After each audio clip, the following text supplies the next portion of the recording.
નમસ્કાર, એશિયાના સૌથી જૂના અખબાર મુંબઈ સમાચારના ડિજિટલ પ્લેટફોર્મ પર આપનું સ્વાગત છે. મિત્રો, અત્યારે હાલ ગુજરાત અને દેશમાં વાતાવરણમાં અચાનક પલટો જોવા મળી રહ્યો છે. ક્યાંક વાવાઝોડું, ક્યાંક વરસાદ અને ક્યાંક 42 થી 46 ડિગ્રીની વચ્ચે કાળઝાળ.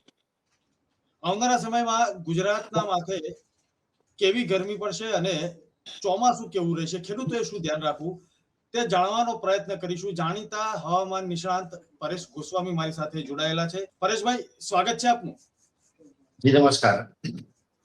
પરેશભાઈ, શરૂઆત કરીશું ગુજરાતથી. અત્યારે હાલ છેલ્લા 2 દિવસમાં જે રીતે માવઠું જોવા મળી રહ્યું છે અને આજથી અચાનક ગરમીનો મારો છે, આ વાતાવરણમાં અચાનક પલટો અને આવનારા સમયમાં કેવું વાતાવરણ જોવા મળશે? જીગરભાઈ, જોવા જઈએ તો અત્યારે આમ તો 2-3 બાબતો એવી હતી જેને કારણે છૂટાછવાયા વિસ્તારમાં ઝાપટાઓ પણ નોંધાયા. એનું પહેલું કારણ હતું કે વેસ્ટર્ન ડિસ્ટર્બન્સ જે ઉત્તર ભારતના પહાડો ઉપરથી પસાર થઈ રહ્યું છે એનો જે ટ્રફ હોય ગુજરાત સુધી લંબાયો. બીજું કારણ હતું કે પવનની ઝડપ. આમ જોવા જઈએ તો અત્યારે પવનની ઝડપ છે 15 થી 17 કિલોમીટર પ્રતિ કલાક હોવી જોઈએ. એની જગ્યાએ છેલ્લા 11 દિવસથી પવનની ઝડપમાં વધારો થયો છે અને પવનની ઝડપ છે એ લગભગ 25 થી 30 કિલોમીટરની છે. એમાં પણ પવનો છે પશ્ચિમ દિશાના આવી રહ્યા છે એટલે અરબ સાગર ઉપરથી ભેજવાળા પવનો આવી રહ્યા છે. એટલે હવામાનમાં એક પ્રકારે ભેજનું પ્રમાણ હતું. એ સાથોસાથ આપણે તાપમાન ઊંચું ગયું. આમ તો ઊંચું તાપમાન છે લગભગ 9 એપ્રિલથી આપણે જોવા મળી રહ્યું છે.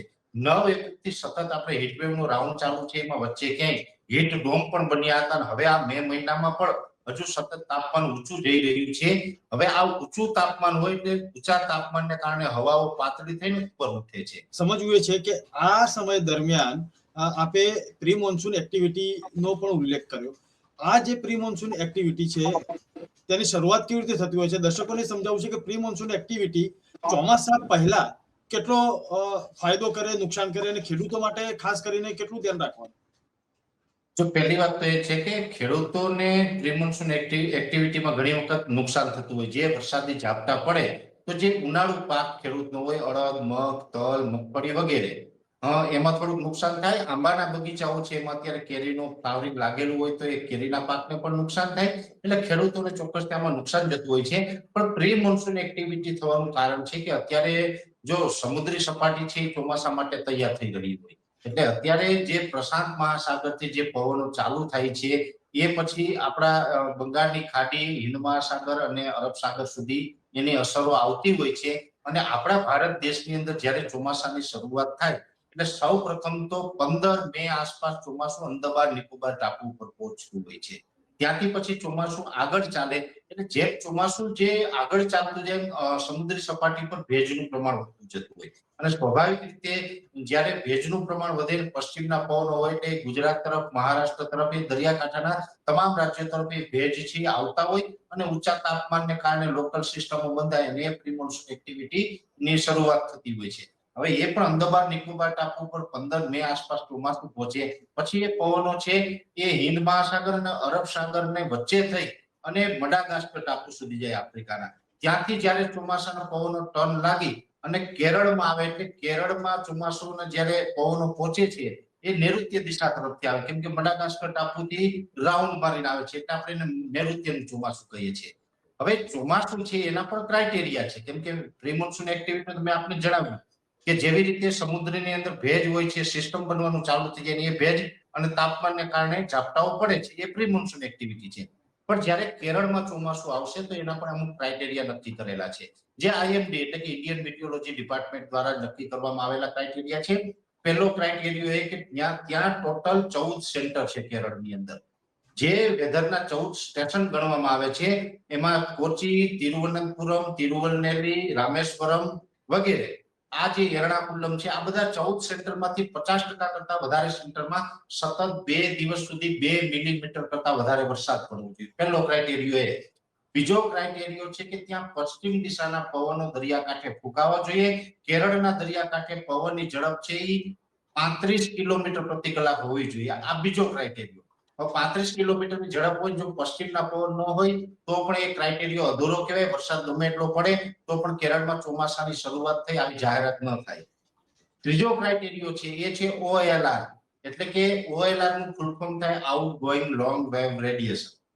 એટલે કે જે સૂર્યપ્રકાશ જમીન ઉપર આવે છે એ સૂર્યપ્રકાશનું રિફ્લેક્શન થતું હોય છે એ અત્યારે 300 આસપાસનું રિફ્લેક્શન હોય છે. એ રિફ્લેક્શન ઘટી જવું જોઈએ. એ 200 કરતા નીચે થવું જોઈએ રિફ્લેક્શન. આ ત્રીજો ક્રાઇટેરિયા. આ ત્રણ ક્રાઇટેરિયા પૂર્ણ થાય ત્યાર પછી આઈએમડી દ્વારા એટલે કે હવામાન વિભાગ છે આપણું એના દ્વારા ત્યાં ચોમાસું બેસી ગયાની જાહેરાત થતી હોય છે.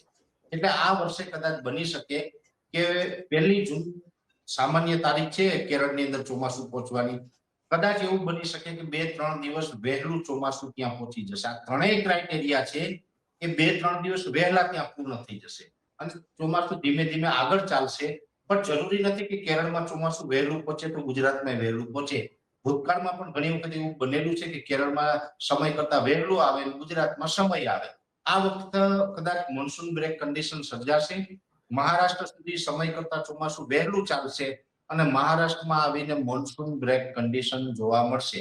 એટલે કે મોન્સૂન ત્યાં બ્રેક થઈ જશે અને પછી 15 જૂન આસપાસ જ આપણે ગુજરાતમાં ચોમાસું આવશે. ગુજરાતમાં ચોમાસું આવે એટલે એનું જે ચોમાસાનું મુખ્ય દ્વાર કહેવાય, પ્રવેશ દ્વાર કહેવાય છે એ છે વલસાડ જિલ્લો. સૌ પ્રથમ એન્ટ્રી વલસાડ જિલ્લામાં 15 જૂન આસપાસ થતી હોય છે. પછી તો બનાસકાંઠા સુધી પહોંચવામાં તો લગભગ સંપૂર્ણ જૂન મહિનો પૂર્ણ થઈ જતો હોય. ઘણી વખત જુલાઈના પહેલા સપ્તાહમાં પણ પહોંચતું હોય, વહેલા મોડું થાય. પણ 15 જૂન આસપાસ કમસે કમ ચોમાસું છે ગુજરાતમાં પહોંચી જશે. વાવણી છે 2 થી 3 રાઉન્ડની અંદર હશે. જેવી રીતે 22 થી 27 મે વચ્ચે એક પ્રી મોન્સૂન એક્ટિવિટીનો રાઉન્ડ આવશે એમ જૂન મહિનાના પ્રથમ અઠવાડિયામાં એટલે લગભગ 4 જૂનથી લઈને 7-8 જૂન સુધીમાં પણ એક પ્રી મોન્સૂન એક્ટિવિટીનો રાઉન્ડ આવશે.